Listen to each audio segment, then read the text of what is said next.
আজি আহিলোঁ আমাৰ যোৰহাটত থকা লায়ন্স ক্লাবলৈ। যিহেতু মাৰ চকু এটা অপাৰেশ্যন কৰা হৈ গৈছিল আৰু এটা চকু অপাৰেশ্যন কৰিবলৈ বাকী আছিল। আজি সেইকাৰণে সেইটো চকু অপাৰেশ্যন কৰিবলৈ ডক্টৰে মাতিলে আৰু এয়া আমি আহি পাই গ'লোহি লায়ন্স ক্লাব। দাদাহঁত বাহঁত আগৰ পৰাই আছিল, মোৰ অকণমান অহা দেৰি হ'ল বাৰু।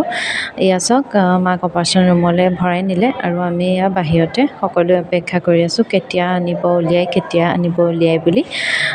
প্ৰায় 1 ঘণ্টামান লাগিলে। 1 ঘণ্টামানৰ পাছত মাক উলিয়াই দিলে। আমি এতিয়া মাৰ অপেক্ষাত গোটেইবোৰ এনেকৈ বহি আছোঁ। অলপ পাছতে মা ওলাই আহিলে। এয়া চাওকচোন, মাক খুব ঠাণ্ডা লাগিছে আচলতে।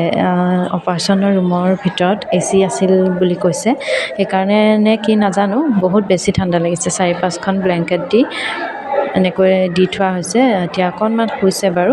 তাকে মাৰ চকুটো সোনকালে ভাল হওক, তাকে আপোনালোকে আশীৰ্বাদ কৰিব দেই। এয়া চাওক, আইতাকক চাবলৈ কণমানজনীও আহিলে। বা, দাদা, খুৰা, আমি সকলো আছিলোঁ। তাৰপিছতে বাহঁত থাকিলে, মই গুচি আহিলোঁ।